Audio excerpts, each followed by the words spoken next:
Mr. President, over the past week, the world has watched in horror as once again an imperialist Russia sets its sights on a sovereign nation in Eastern Europe. Vladimir Putin's unjustified and unjustifiable war of aggression has already left hundreds dead and created a massive refugee crisis as non-combatants flee Russian attacks. At this minute, Russia continues to press forward with attacks on several fronts, with a focus on the capital city of Kyiv. But courageous Ukrainian resistance, both from its formal military and from an increasing number of civilians, is slowing Russia.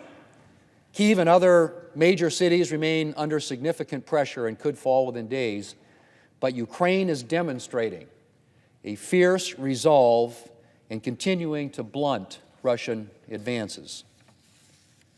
Russia has also been a victim of its own deficiencies, such as poor targeting, broken supply lines, and a limited ability to fight at night. And surprisingly, Russia has not yet established full air superiority, with some Ukrainian jets still flying and some surface-to-air systems still available. This means Ukraine can still fly combat sorties and strike back against Russia. Similarly, Ukrainian command, control, and communications appear to be intact. How long these conditions can last, however, is an open question, which underscores the urgent need to continue to provide Ukraine with the weapons it needs to stay in this fight and to bring the free nations of the world together to sanction and isolate Russia for its unjustifiable aggression. This is Ukraine's fight, but the U.S. and allies can provide weapons and humanitarian assistance while imposing swift and severe sanctions against Russia. We must also shore up NATO to send a signal to Putin that the United States will make good on our defense commitments. This is essential, not only to help prevent this war from spreading further into Eastern Europe, but to send a message to China that similar acts of aggression will not be tolerated. We know Taiwan remains in the crosshairs of President Xi. And just as Putin is flexing his power in Europe, Communist China is looking for any opening to pounce. Mr. President, many pundits have speculated about Putin's mindset and ultimate goal with his attack, and how far he will be willing to go despite mounting losses. I think it's clear he's willing to take it to the next level. We should be concerned that as Russia continues to meet heavy resistance, Putin will order his generals to increase pressure no matter the cost. This means no matter the cost to his own troops, many of them young soldiers and conscripts, I should say, and no matter the cost to the Ukrainian people. Putin's failures in Ukraine and mounting international pressure may also spur Putin to escalate beyond Ukraine and lash out against the West. He's already ordered his nuclear forces on high alert, yet another unprovoked escalation has drawn immediate condemnation. The U.S. and other free nations must match the resolve of the Ukrainian people and respond with swift and severe consequences for Putin and his cronies. The people of Ukraine have shown their fierce determination to fight, drawing inspiration from emergent stories of heroism. A reported Ghost of Kyiv fighter pilot has allegedly scored 6 kills against Russian jets. It may only be an urban legend, but it has captured Ukraine's underdog grit nonetheless. Ukrainian border guards on a remote island in the Black Sea refused to surrender to the Russian Navy in a defiant radio transmission.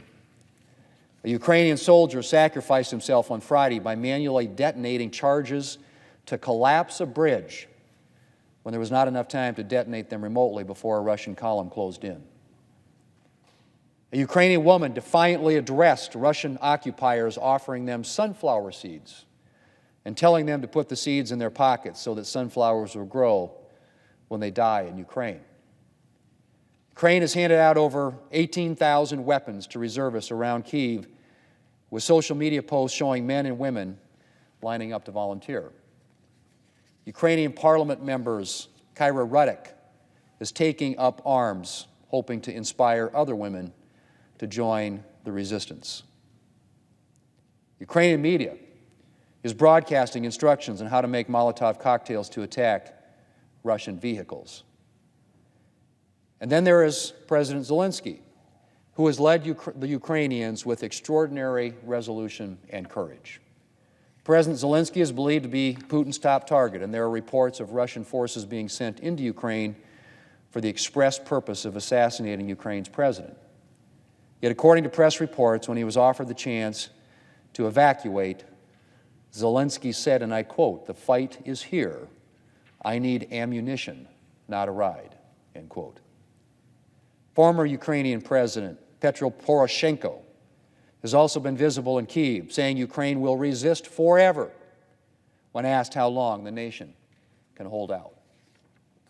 Ukraine's resolve has been on display for the world to see, as have Vladimir Putin's true colors.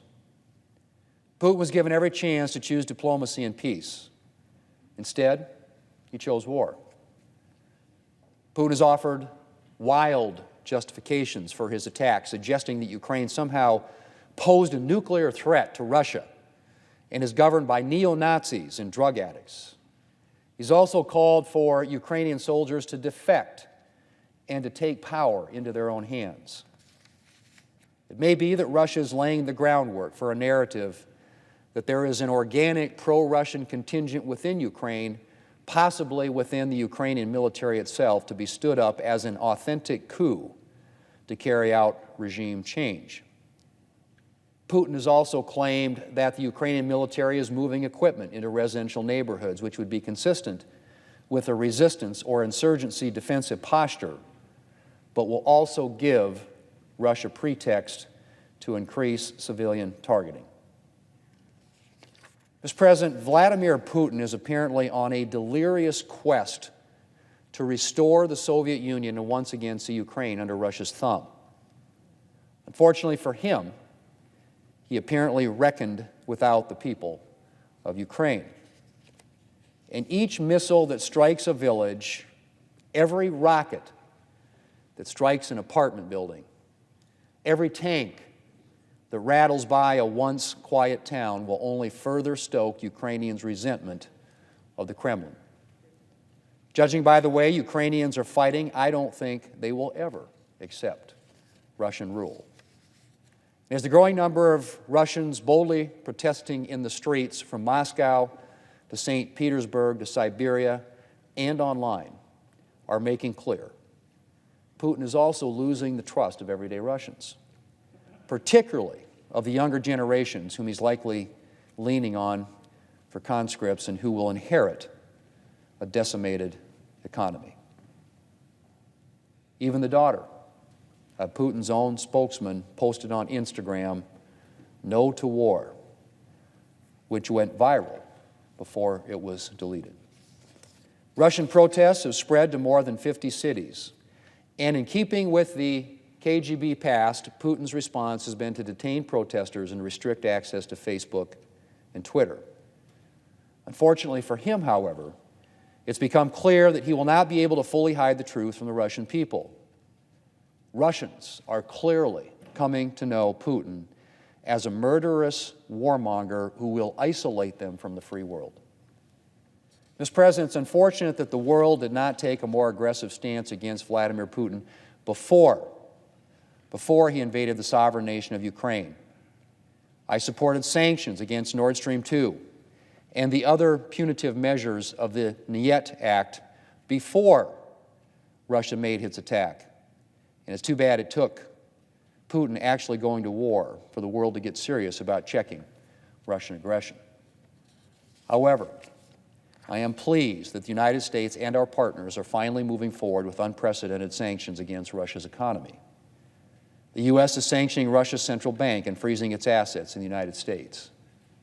And a growing number of nations are uniting to block Russia from the SWIFT financial transaction messaging system.